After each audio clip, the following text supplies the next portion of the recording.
Vocês estão vendo? Uhum. Tá, então a primeira pergunta que eu queria fazer, né, e eu já tenho a resposta, mas eu vou fazer, são o que seria o crítico musical? E, peraí, falhou. Não tá dando certo, velho. Aí. O que seria o... Vai, Lê. O que seria um crítico de música? Um crítico de música é alguém que escreve comentários sobre a música, incluindo música impressa, apresentações, gravações e eventos musicais, e publica em livros, jornais ou internet. Alguns críticos de música também escrevem livros analisando estilos musicais e discutindo história da música, entrando no campo da musicologia. Exatamente. E a segunda pergunta que eu queria fazer é que se é possível se tornar crítico musical aqui no Brasil. Pode ler, Everton. Ok. No Brasil, inicialmente a crítica musical se dedicava apenas à música erudita, recebendo contribuições de escritores como Mário de Andrade, Murilo Mendes, Otto Maria Carpeaux, somente com o surgimento da bossa nova, na década de 1950, e o desenvolvimento de uma indústria cultural no país. A crítica se torna menos técnica e especializada, com um tom mais... Meu Deus, não tô chegando. Próximo da crônica. Próximo da crônica, atualmente. Se destacam-se Arthur da Pieve, Anjo... Calma. Anjo Skeff, Tarik de Souza, Hermano Viana e Silvio Singer. Bem, agora que vocês já sabem o que é um crítico musical e se é possível se tornar um crítico musical, e você vai também precisar saber o que você precisa para ser um crítico musical. Pode... Você não precisa ser músico. Saber diferenciar um ré de um mi, mas precisa ter conhecimentos históricos. Entender de onde vem o tipo de música sobre o qual você escreve e como as coisas evoluíram até hoje. Só conhecer a discografia completa do Weezer não basta. 2. Leia livros e revistas desesperadamente. Agora que você já sabe o que é um crítico de música, se é possível se tornar um crítico de música aqui no Brasil, e o que você precisa, vamos também falar do salário de um crítico musical. A faixa salarial do crítico de música fica entre 3.554,85 salário, mediana da pesquisa, e o teto salarial de 11.406,28, sendo que 3.921,1 centavo é a média do piso salarial de 2021, de acordo com de acordos coletivos levando em conta profissionais em regime CLT de todo o Brasil. Bem, e agora tem apenas uma finalização que eu vou ler, né? Porque o Everton já leu pra caramba. E a finalização. A análise da crítica musical pode uma leitura em duas dimensões. Uma de contexto, que observa questões como o lugar, posição da crítica no corpo, do periódico, as circunstâncias da sua escrita, ou as motivações e interesses, gostos do autor. E uma dimensão de conteúdo, que analisa mais em detalhe os discursos e vocabulários usados na descrição do espetáculo e na apreciação da obra e dos intérpretes. Nesta comunicação, procuro aplicar alguns métodos de análise. Gertin, 2013, Alessandri, 2015. A críticas de músicas publicada em jornais portugueses das décadas de 1930 e 1940. Essa finalização foi apenas uma observação sobre para você aprender um pouco mais sobre crítica musical, para você ter mais interesse ainda sobre, na hora que você quiser, você está procurando alguma coisa, tipo, você é muito bom em dar conselho, dá um exemplo aqui, você é muito bom em dar conselho, você é muito bom em, como se diz, você gosta de ajudar as pessoas, então você vai se tornar um crítico musical, para quando alguém precisar de você, você dá uma crítica, não apenas criticar, você dá uma análise construtiva sobre a música, entendeu? E é isso que faz um crítico musical. Uma análise construtiva baseada não apenas em ré, mi, fá, que tá errado ali, aquilo, mas sobre também a história daquilo que você quer apresentar com a sua música. Só isso. Muito obrigado.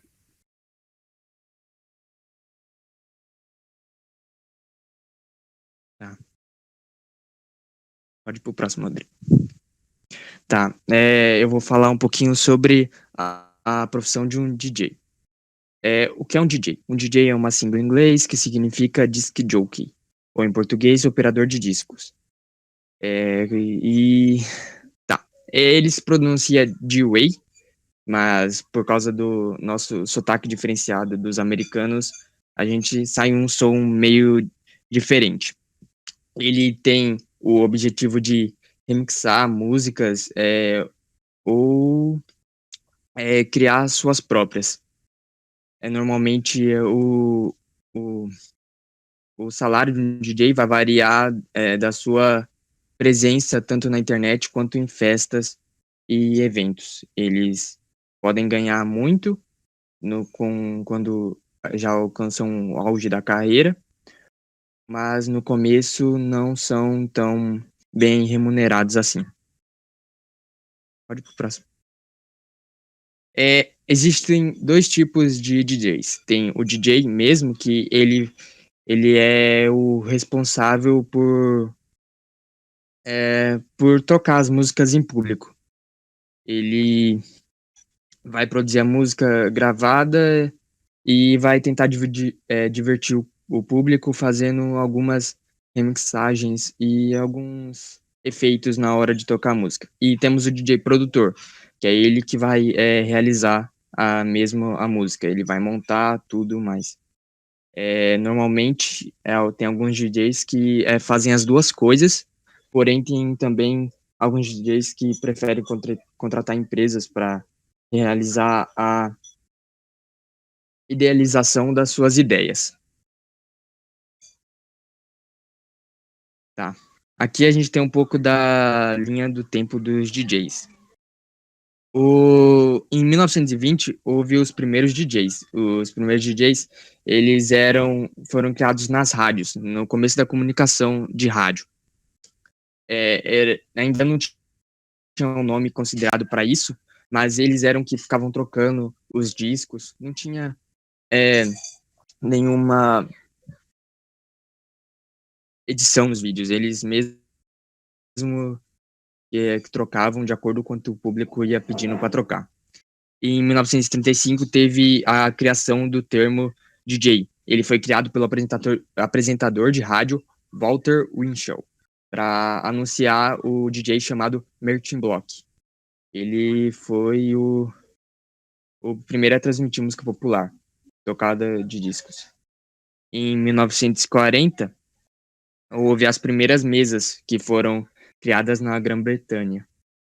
Em 1943, teve o primeiro DJ de festas. O nome dele era Jimmy Savile. E ele também, em 1947, ele também tinha sido o primeiro a utilizar dois discos tocados iguais em um microfone para um hotel na Guard Bridge. Tá. Em 1950, em 1950 teve esse Planter Perts. Isso foi um evento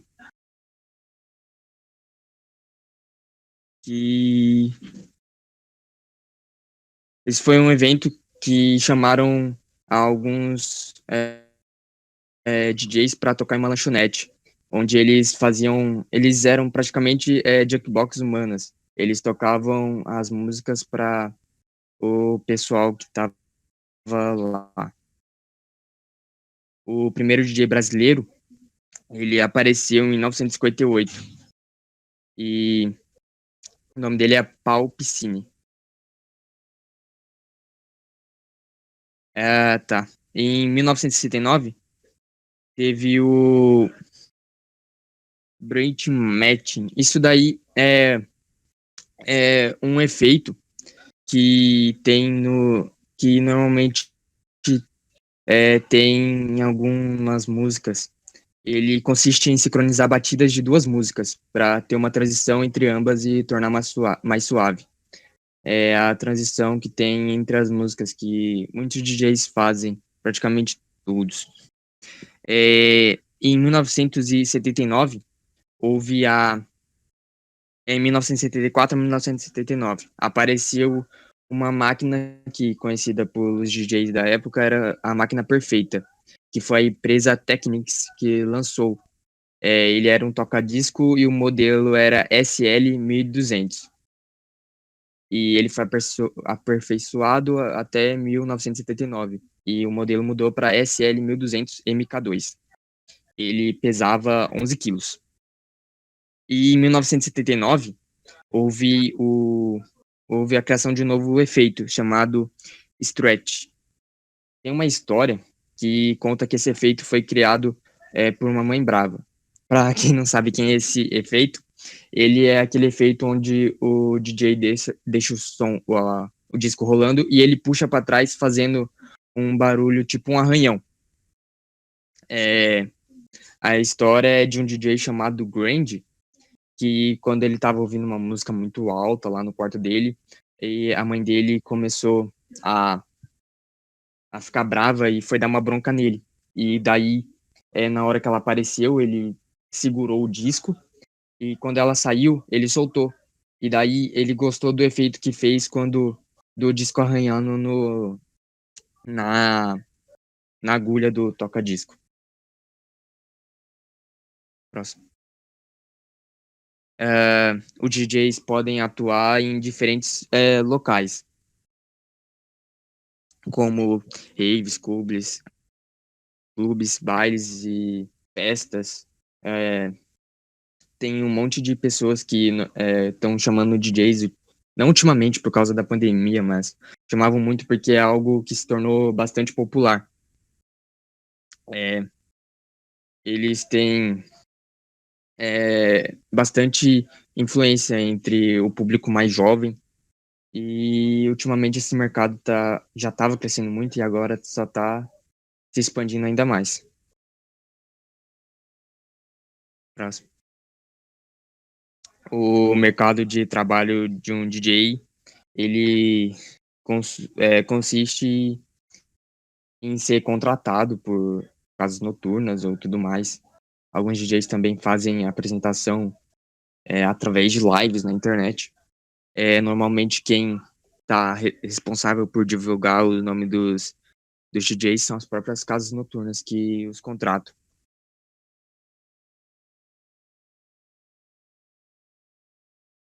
Isso daí é uma lei que estava para sair em 2018. Ele consistia em colocar o DJ como se fosse um trabalho um trabalho como outro qualquer. Ele ia colocar alguns requerimentos para ser considerado um trabalho, para que aquele DJ fosse considerado realmente um profissional, e ele ia dar também uns benefícios que tem praticamente todos os trabalhos. Só que ele também ele precisava que o DJ tivesse um certificado profissional para ele poder fazer parte disso. O que pegou muito no pé de alguns DJs, porque nem todos tinham um certificado, alguns iam aprendendo, passando pelos amigos e tudo mais. Próximo. Esses daí são alguns cursos presenciais que tem de DJ. Normalmente eles são mais caros e nenhum deles precisa de que você tenha um equipamento ou que saiba alguma coisa sobre essa arte. E aí estão alguns cursos online. O preço varia muito e também tem alguns grátis, como aquele último. E ali em cima eu deixei o link de um site onde ele fala de alguns apps para celular, tablet ou notebook, computador, etc. Que tem alguns apps que simulam uma mesa de DJ. E eles prometem ser bastante fiéis à mesa verdadeira. Acredito que com esses apps você consegue desenvolver um pouco mais antes de começar um curso de verdade. E aí é um pouco do que normalmente tem uma mesa de DJ. O CDJ, ele faz igual um vinil. Ele rotaciona para frente e para trás rapidamente, mudando efeitos de scratch. O toca-discos é mais tradicional, ele tocava nas discotecas e eles têm um prato para o vinil. Também temos o mixer, que ele serve para unir os canais de som dos toca-discos e direcionar as músicas para caixas de som. O decodificador é uma placa de som ligada a um computador que faz os DJs tocar um arquivo que eles tenham salvado em alguma pasta ou, sei lá, um MP3, por exemplo.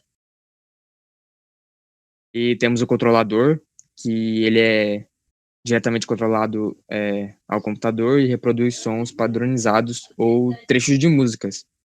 E fone de ouvido, que serve pro DJ conseguir entrar na onda também.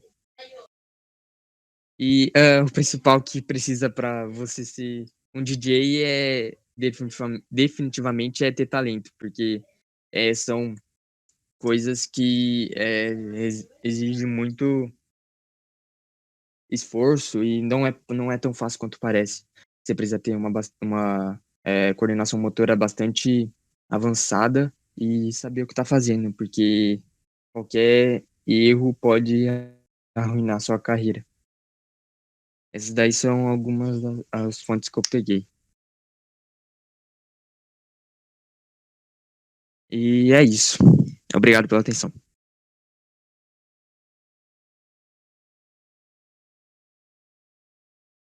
Bom, a nossa profissão escolhida é sobre um músico. E a gente vai falar um pouco sobre como é essa profissão.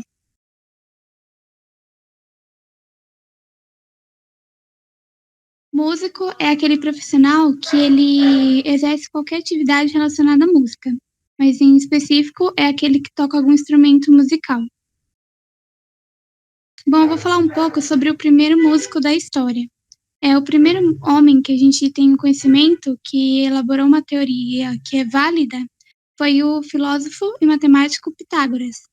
Mas também a gente decidiu apresentar a versão da Bíblia, que de acordo com a Bíblia, o primeiro músico foi o Jubal, que ele é um personagem bíblico do Testamento Antigo, da qual ele é descendente de Caim, que foi, segundo a Bíblia, um dos ancestrais dos homens que tocavam a harpa e a flauta antes do dilúvio. E toda essa história se passa no capítulo de Gênesis. As funções de um músico. Um músico, ele compõe e arranja as obras musicais. Ele também tem que interpretar as músicas por meio do instrumento. Ele precisa ensaiar e está sempre atualizando as formas e técnicas de execução da interpretação da obra. Ele também precisa estar sempre criando e pesquisando propostas no campo musical.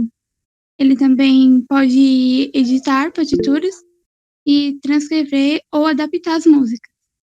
Ele também pode atuar como regente de orquestra, coral ou conjunto.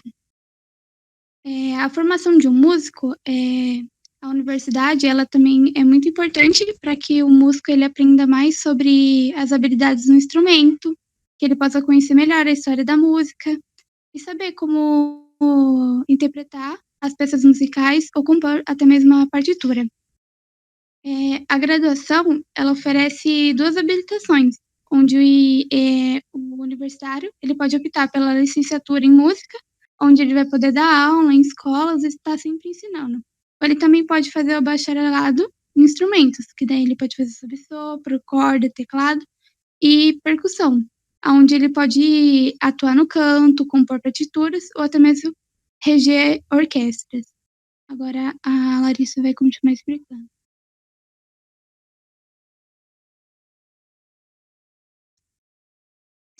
Tá, então o tempo de formação. Tem um curso técnico que dura em torno de 2 ou 3 anos, nível médio. O curso tecnólogo é com perfil similar ao curso técnico.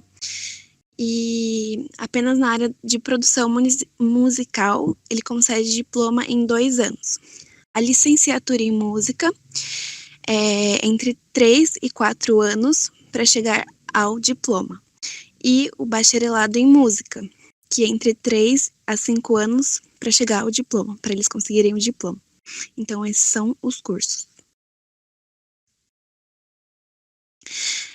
A área de atuação. Então, como já foi falado, o músico ele pode ensinar, tocar, cantar e compor.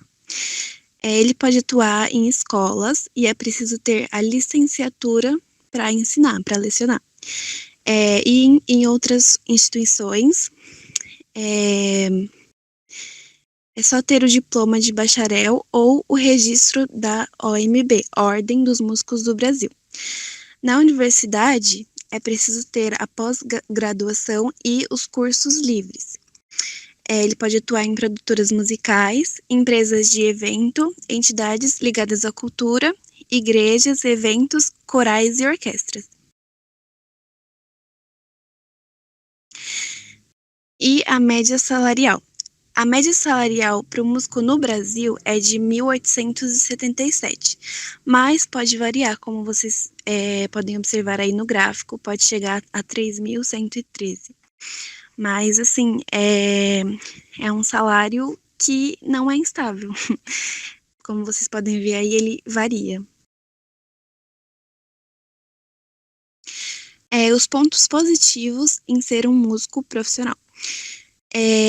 Quem trabalha como músico pode desenvolver a linguagem, estimula a criatividade, trabalha com a memória, contato com outras culturas, desenvolve foco e concentração e trabalha a coordenação motora. E os pontos negativos. A gente começa com os treinamentos em conservatórios, que são muito longos, que podem durar de 10 anos ou mais. A irregularidade de tempo livre e a falta de estabilização financeira, como já foi dito. E o músico profissional, ele não vai tocar somente o que ele gosta. Muitas vezes ele vai precisar tocar o que não é da sua preferência. O que a gente sabe que é ruim, né? Porque a gente fazendo uma coisa que a gente não gosta muito não é legal. E essas são as fontes. E é isso, gente.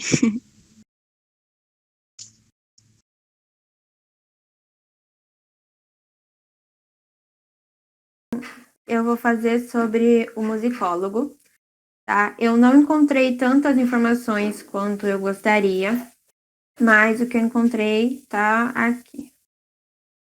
Vamos lá. A musicologia, ela é o estudo científico da música, então pode-se dizer que ela é a ciência da música, e ela é uma área muito ligada ao conhecimento, tá? O musicólogo, ele é o responsável pela parte da pesquisa, então vamos dizer assim que o mundo da música, ele é dividido em 3 partes, que seria a invenção, que seria a parte do compositor, a interpretação, que seria o músico, e a pesquisa, que fica por conta do musicólogo. Então, ele estuda as amplas perspectivas históricas, antropológicas e estético-poéticas da música. Resumindo tudo isso, ele estuda fatos, datas, fontes, motivações, enfim, tudo relacionado à origem da música, né? Faz parte do seu trabalho também a notação em suas relações com a percepção musical, a organologia ou estudos dos instrumentos. Então, ele também estuda sobre os instrumentos, sobre classificações, sobre também o treino do ritmo e da melodia, aprendizado da leitura da partitura, a escrita da partitura. Tudo isso inclui na musicologia. Quanto ganha um musicólogo, né? Eu não consegui achar um número, assim, exato, tanto que tem alguns números aí, tá? Mas a média pode ser de R$ 4.058,75 até 4.693,52, tá? Tem algumas exceções aí, mas essa seria a média, depende muito do nível de estudo que você tem. A formação necessária exige um nível bem superior, porque a grande maioria dos musicólogos, eles possuem um nível muito superior como doutorado. Então, a grande maior parte tem o doutorado. As únicas etapas que eu consegui encontrar é a graduação, que dura em média de 4 anos, e a pós-graduação, que segundo as minhas pesquisas, de 4 meses a 6 meses em alguns lugares. Mais sobre o musicólogo, né? O seu desenvolvimento, métodos didáticos, né? Ele envolve métodos didáticos, acústicos e, por fim, toda a possibilidade de teorias musicais e suas várias disciplinas. Então, ele estuda também todas as disciplinas da música, incluindo as teorias musicais, e, enfim, tudo relacionado a isso é do estudo dele, né?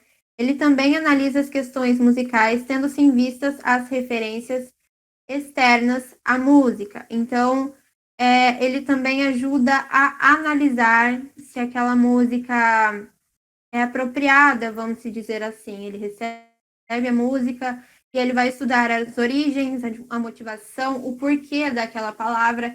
Ele vai fazer um estudo aprofundado sobre a música, pegando de outras referências para ter certeza que aquela música, vamos dizer assim, é autorizada. Basicamente foi isso que eu achei. Como eu disse, eu não encontrei muita coisa e também não consegui encontrar muitos cursos e faculdades sobre isso, porque todos envolviam muita coisa para eu ter acesso ao tempo e contatos. Então, assim, é uma profissão em que eu realmente tive muita dificuldade. Então, basicamente, é isso.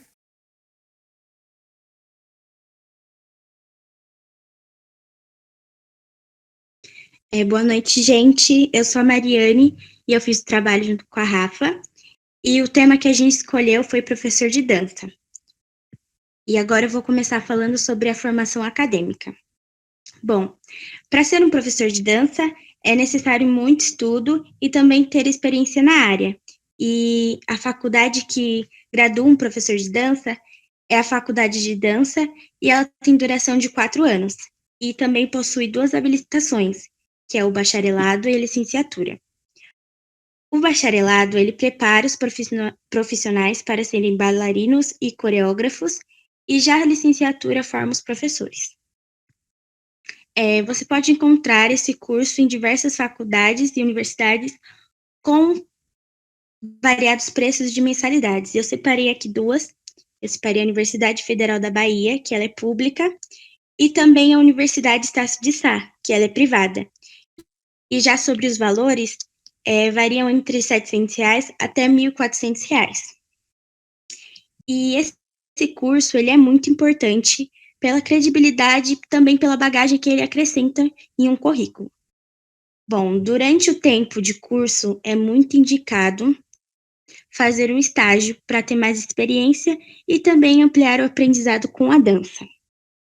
Agora eu vou citar 3 professores de dança que fizeram história por suas técnicas e maneiras de ensino. Vou começar pelo Pierre. Ele foi um grande mestre do balé durante o período de reinado de Luís XIV. Ele foi conhecido por ser o criador das 5 posições básicas dos pés no balé. E aqui no cantinho tem a imagem dele. O próximo é o Louis. Ele foi o primeiro a ser chamado de Deus da dança, por suas incríveis habilidades e técnicas, e também pelo seu porte físico elegante e nobre. E por último, o Charles, que foi um professor de balé francês e que é conhecido por ter inventado a sapatilha de ponta. Agora é a parte da Rafa. Boa noite. O local de trabalho de um professor de dança. As melhores oportunidades de trabalho para um profissional na área de dança estão em grandes cidades. A academia mais famosa é São Bolsói Ballet Academy, uma das mais antigas que existe desde 1776. Temos também American Ballet Theatre e Royal Ballet School. Os profissionais trabalham em instituições de ensino de educação infantil ao ensino médio, academias, clubes e escolas de dança. O salário de um professor de balé pode variar de 1.200 a 2.600. Esse valor depende muito do local de trabalho. O professor de dança tem que conhecer o aluno como um filho, saber tirar dele todo o seu potencial e participar ativamente do processo de transformação do bailarino. Além disso, ele deve ser criativo.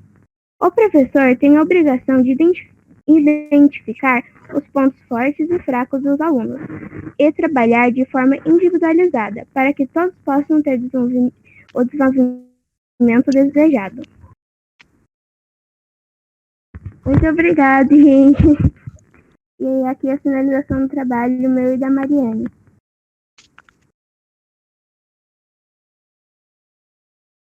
Vamos lá.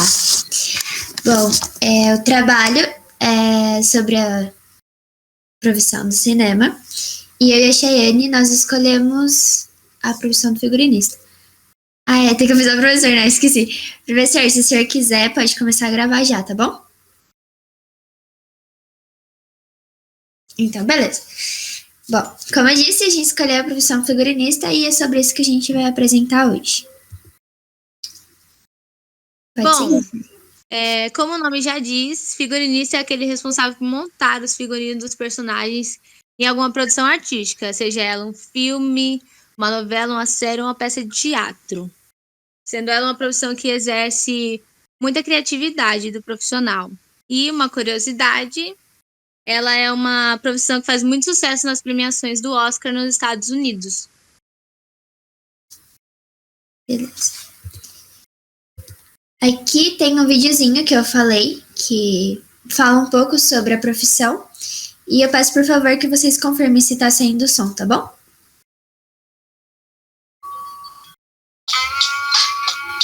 Ok. Acho muito importante notarmos em uma obra uma direção bem executada, uma fotografia linda, um roteiro bem escrito, mas também é importante notarmos a continuidade, o foley, a direção de arte, por exemplo, ou algum elemento que a compõe, como o figurino.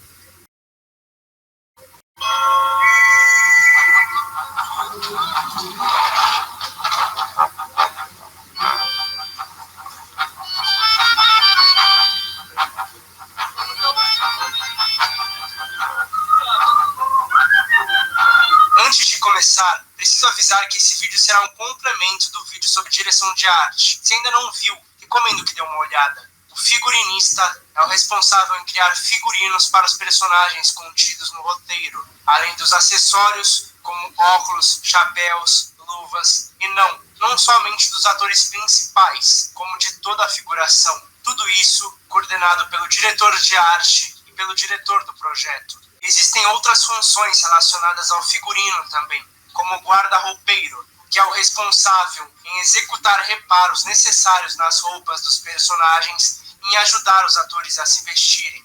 O figurino é até uma profissão simples de explicar e executar, porém, ela pode fazer a diferença em uma produção.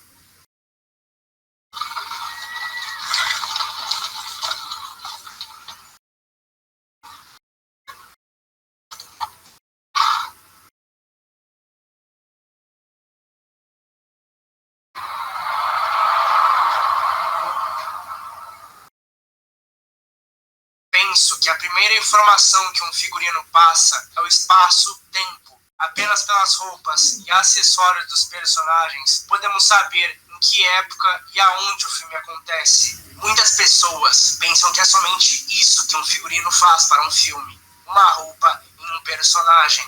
Mas não, no longa Embriagados de Amor, por exemplo, o protagonista está sempre com um terno azul. Na verdade, a obra inteira é azulada, para remeter à vida do próprio, que é triste e solitária, até encontrar a verdadeira paixão, representada pela cor vermelha.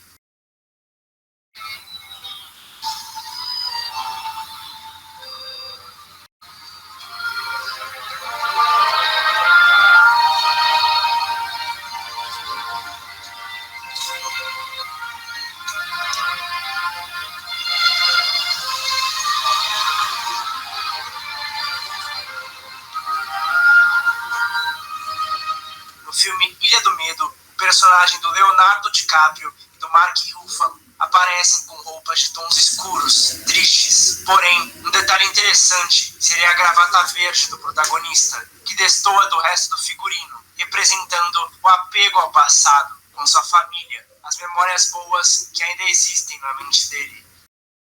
I'm gonna leave. I love you so much.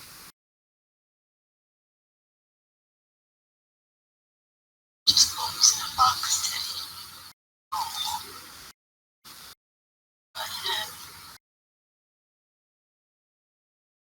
You have to wake up. Em Drive, a jaqueta de escorpião tem um lindo significado, uma grande metáfora sobre a essência do personagem principal, vivido pelo Ryan Gosling. A jaqueta deixa claro quem ele é. Além disso, existem outras cores que representam a felicidade, o perigo e a tristeza e solidão constante na vida do protagonista.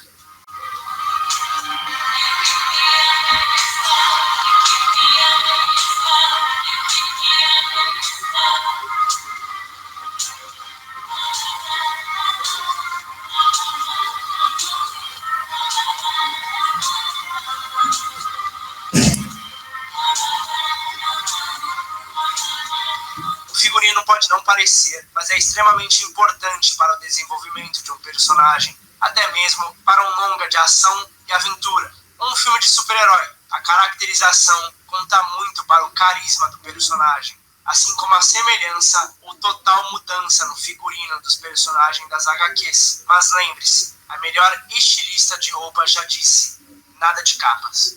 Mega Homem, elevador expresso, dinamite, capa preta na decolagem, super smooth, nada no redemoinho, nada de capa.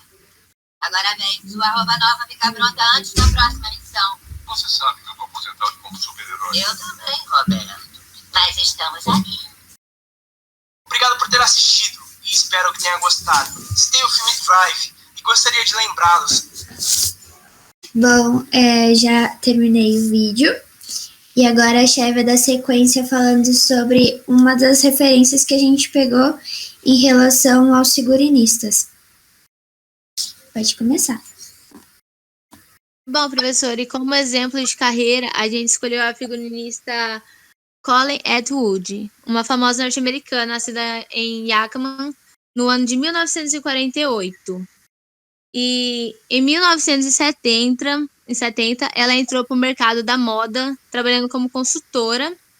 E alguns relatos contam que em 1983, ela fez seu primeiro trabalho no cinema, exercendo assistência na produção. E daí em diante ela nunca mais parou e faz muito sucesso até hoje. Um dos exemplos, acho que mais famosos, que acredito que todos conheçam, é Alice no País das Maravilhas. E de acordo com o que a gente assistiu no vídeo anterior, o figurinista ele não é responsável somente pelos personagens principais. Então, no caso de Alice no País das Maravilhas, ela não seria responsável somente pela Alice, ou pelo Chapeleiro Maluco, ou pela Rainha de Copas. Ela é responsável por todos os figurinos presentes no filme. E, de acordo com isso, a figurinista foi indicada para o Oscar e ganhou a premiação no ano de 2010.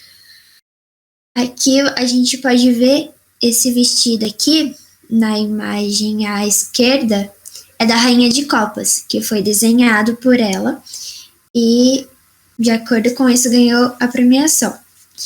Nós temos também outro exemplo de filme, que são As Memórias de uma Geisha, que é essa moça aqui à direita, que fez com que ela levasse também o Oscar no ano de 2005. E, recentemente, ela ganhou o Oscar pelo filme Animais Fantásticos e Onde Habitam, que é referente a esse figurino aqui. Dá pra ver aqui que é o figurino do Chapeleiro Maluco, aqui é em relação às Memórias de uma Geisha, e aqui é em relação aos Animais Fantásticos e Onde Vivem. E essa daqui é a figurinista.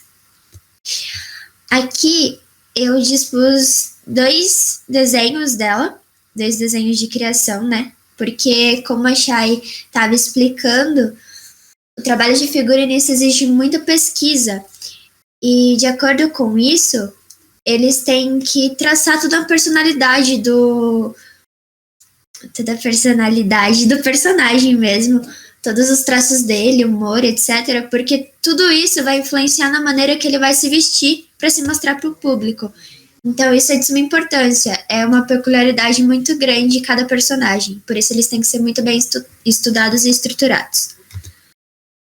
A carreira para se tornar um figurinista não tem uma exigência, não tem uma faculdade específica de figurinista. Porém, claro que existem diferenciais. No caso da Colleen, ela estudou moda. E a partir de então ela começou a atuar na área, até que se envolveu com essa parte de figurinismo no cinema. Mas também existem as faculdades de design de moda, história da arte, cinema e entre outras. E para se inserir nesse ramo, é importante que comece aos poucos, né? Comece da base mesmo, não querer começar logo estreando em Hollywood, porque não é bem assim, né? Então, é importante que as pessoas que têm interesse na área do figurinismo, elas tenham ciência de que se começa pela base e assim se cria um portfólio para alcançar grandes lugares. Bom, e para finalizar nosso trabalho, na parte da remuneração, o salário inicial gira em torno de 2.405 e pode ir até 5.030. E aqui no Brasil, o salário tem média de R$ 3.955. É isso. Eu agradeço a todos vocês pela atenção e espero que tenham gostado do trabalho. Muito obrigada. Professor, se quiser pode começar a gravar já. Bom, eu escolhi a profissão de diretor de fotografia. Qual a função do diretor de fotografia? O diretor, ele é responsável por toda a parte visual do filme. Ele é responsável pela forma como que o roteiro vai ser adaptado para o cinema e como vai ser registrado no filme. Eu vou explicar melhor como é o trabalho deles. A pré-produção. Um diretor de fotografia, ele faz parte de um projeto, muitas vezes, por recomendação de um diretor. Então, é muito comum que os diretores, ele trabalhem com os mesmos diretores de fotografia por muito tempo. E o diretor de fotografia, ele é necessário logo no início do processo de produção, porque ele é fundamental nas tomadas de decisão quanto à interpretação do roteiro e do tom e estilo do filme.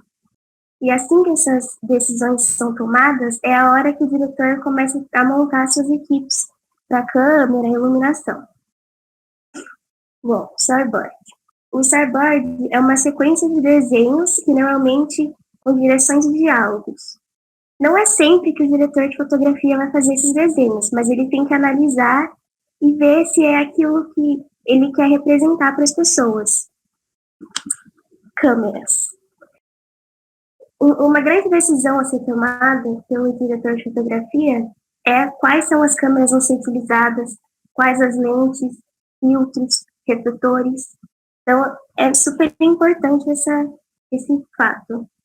A iluminação, o responsável por todo o departamento de iluminação é o diretor de fotografia. Ele tem que editar como que ele quer que cada cena seja iluminada.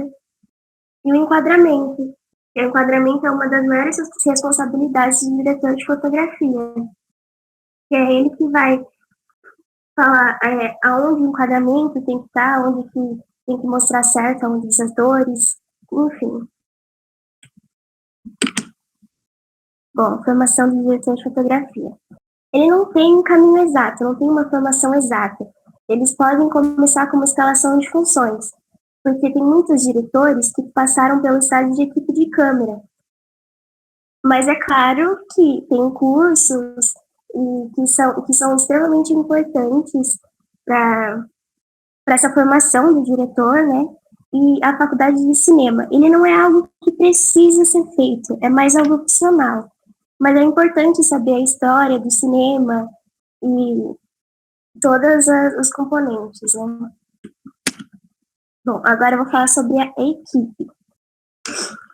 Operador de câmera.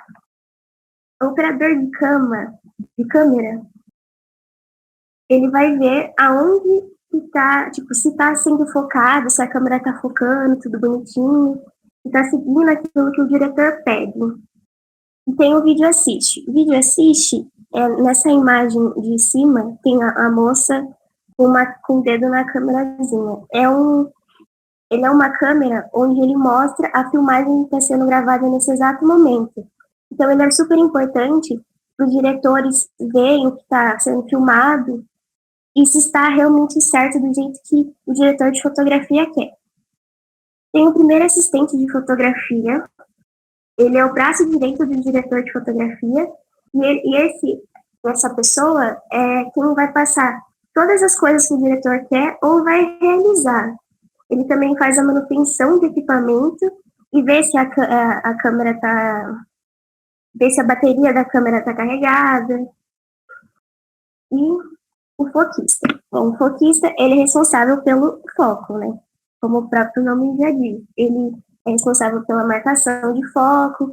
E isso é muito importante porque nas cenas dos filmes tem um enquadramento lá e o ator está posicionado em um lugar. Mas às vezes, se ele dá um passo para trás, ele fica fora de foco. Então, o foquista, nesse momento, ele é extremamente importante para ficar fazendo essas mudanças. Bom, segundo assistente de fotografia, ele tem que ficar o tempo todo perto do primeiro assistente. Ele é responsável por... acabou a gravação. Ele vai lá, vai tampar a câmera, vai transportar a câmera, ele vai cuidar das lentes, vai trocar as lentes, ver se tava, tipo, se for fazer uma gravação em uma área externa, ele vai ver se tá batendo sol, ele vai montar os tripés, trocar os cartões de memórias, e vai deixar tudo pronto para o primeiro assistente. O claquetista. O claquetista, ele é responsável por bater a claquete. Essa função, ele é preciso sincronizar o som com a imagem. Então, quando a claquete bate na edição do vídeo, eles fazem um pico, e aí eles conseguem sincronizar o som com a imagem. O logger, ele é uma função extremamente importante, porque é ele que cuida dos arquivos. Ele que pega o cartão de memória com o primeiro assistente e passa todos os arquivos para HD, para computador, faz backup. E se ele perder isso, o filme inteiro já era. Tem um maquinista. O maquinista, ele é responsável por montar e desmontar equipamentos. E carrinhos, quando é necessário, tipo uma cena que a câmera precisa estar movimentando. E aí precisa montar carrinho e essas coisas. E o eletricista. O eletricista, ele fica cuidando toda a parte elétrica do filme.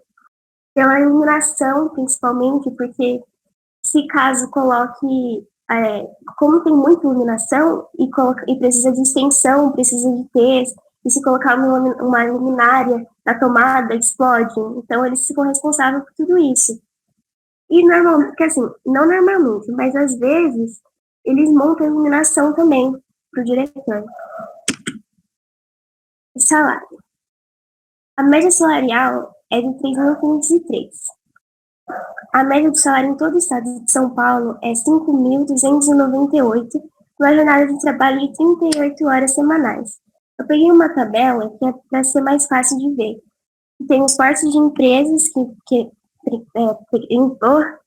pequena empresa, média empresa, grande, e os níveis profissionais de cada diretor de fotografia. O mercado de trabalho. Com o crescimento acelerado das TVs por assinatura, como eu coloquei aqui, Netflix, Disney Plus, Prime Video, então está sendo muito mais fácil essa função do diretor, né? Conseguir um trabalho. E nas novelas também, principalmente nessa pandemia, que muitas pessoas estão assinando a TV por assinatura, então fica tudo mais fácil. E as principais produções de longa-metragem concentram-se em São Paulo e no Rio de Janeiro. Bom, pontos positivos e negativos. é sempre coadjuvante e não está em evidência. Então, o diretor de fotografia, muitas vezes, não é a personagem principal, vamos supor. Ele não é a primeira pessoa que as pessoas elogiam em um filme. É um investimento caro para quem quer começar, mas os pontos positivos que ele empresta sua visão artística dos mínimos detalhes e consegue mostrar aquilo que ele quer, que ninguém vê. E dá vida ao filme, né? E deixa tudo esteticamente bonito e agradável. Uma coisa que eu queria falar que eu esqueci é que nessa equipe não é sempre que vai ter. Quando o filme ele tem bastante investimento, ele tem bastante dinheiro, às vezes tem todas essas pessoas cuidando. Mas tem vezes que o filme não tem tanta verba e às vezes só o diretor de fotografia, o operador de câmera e um assistente, eles já fazem o filme inteiro. Bom, é isso.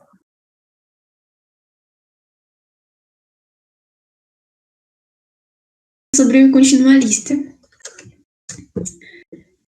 Quem é e o que ele faz? Ele é responsável pela continuidade das cenas, tanto de filmes, séries e novelas. Ele tem que ficar bem atento a todas as gravações. Ele é responsável por manter todas as cenas em ordem, tanto os objetos quanto os figurinos. Até mesmo o cabelo atrás da orelha de alguma atriz, em que mão o copo tá, cada detalhe da cena mesmo. E ele também, com isso, ele tem que estar bem atento a todo o roteiro. Ele recebe o roteiro antes das cenas serem começadas a gravar, para saber o roteiro, todas as cenas e como continuar. A formação necessária para ele tem que ser muito prático e detalhista. Isso é bem óbvio. Ele recebe o roteiro completo, como eu disse. Não pode haver falhas temporárias com material filmado. Ele presta atenção na pós-produção, né? Ele também tem que ter as várias características. Ele pode se formar em cinema, que são 8 semestres de faculdade, e também existe o curso focado mesmo na parte dele, que o curso são 3 meses, e que esse curso pode ser encontrado na capital nossa, São Paulo. O espaço profissional de atuação dele entra no audiovisual.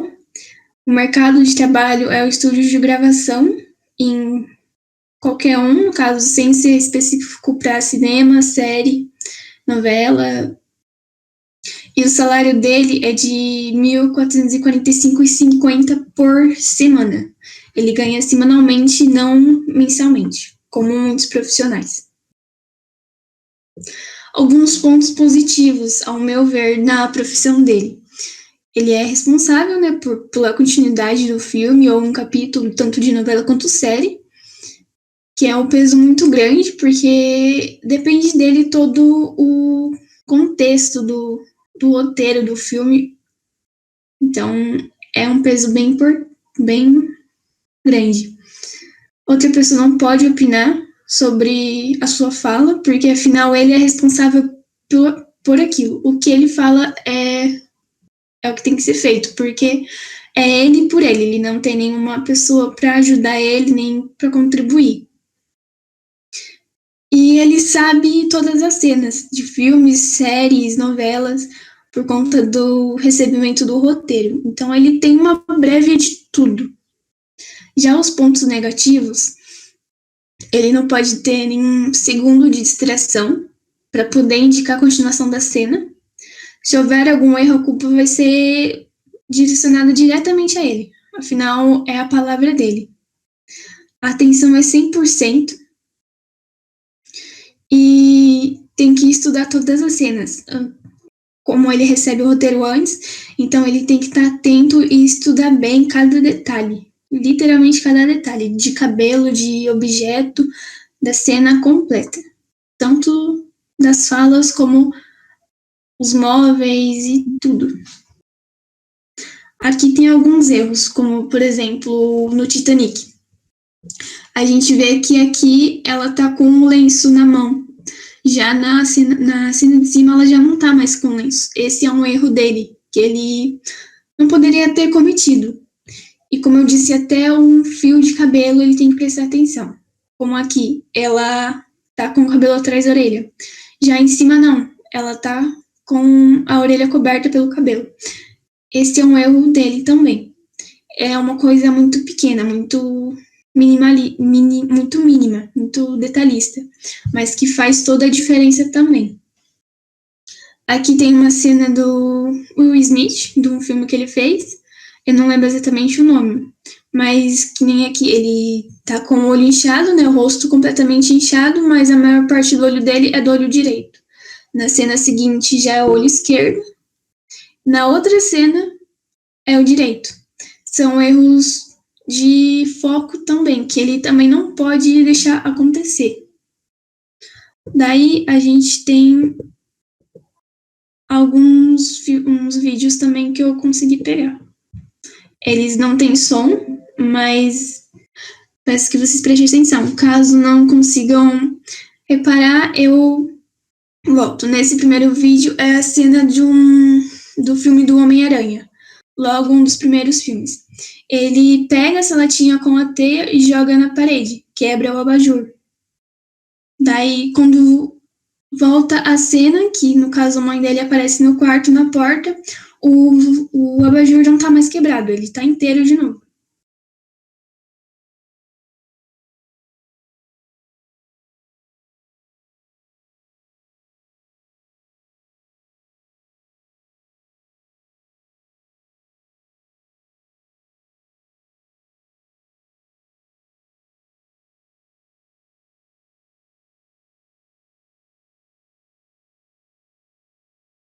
E nesse outro vídeo é a cena da série Friends, se eu não me engano é da 5ª temporada, quando ela recebe um presente enorme e em vários focos assim ao longo da cena o presente aparece embrulhado e desembrulhado por várias vezes seguidas.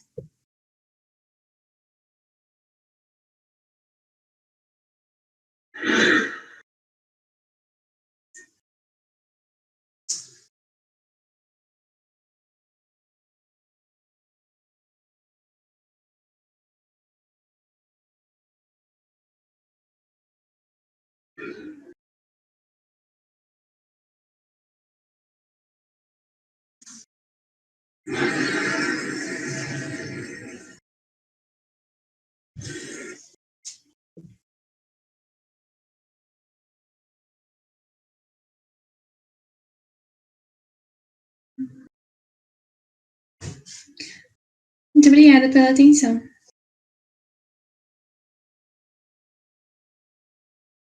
Nosso trabalho é sobre um ensaiador, professora. Eu e o Emerson fizemos juntos. E o ensaiador, a formação dele, o curso dura 4 anos. Durante a faculdade, os alunos têm várias aulas teóricas e muitas aulas práticas. Mas antes de entrar no curso, tem que passar no vestibular. E para isso vai precisar fazer uma prova e de habilidades, além do vestibular comum.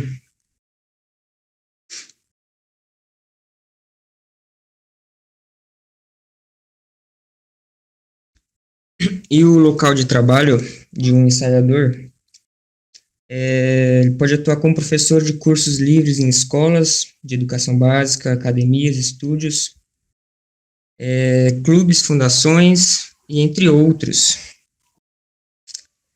Além de preparar os alunos na recuperação e na reintegração social de crianças. E para quem não sabe o que é reintegração social, basicamente como eu posso dizer, visa a participação da sociedade junto aos cidadãos. Então, pessoas que estão em detenção, os ensaiadores ajudam essas pessoas que estão em detenção a fazer uma apresentação de dança junto com a sociedade, né, com outras pessoas. Pode descer aí, Emerson. E o salário pode ser em média de 5.900, depende muito do lugar que o ensaiador trabalha.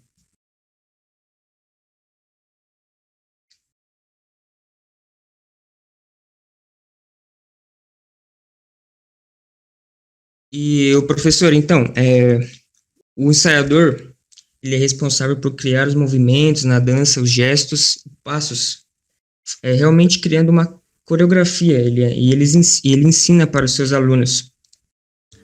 E é isso, minha parte. Agora o Emerson vai falar a parte dele. Peraí que eu tô procurando aqui onde que eu anotei aqui. Aqui. Um ensaiador também que eu e o Eric pesquisamos aqui, chama que é Lavelle Smith Jr. Ele foi ensaiador do Michael Jackson, da Beyoncé.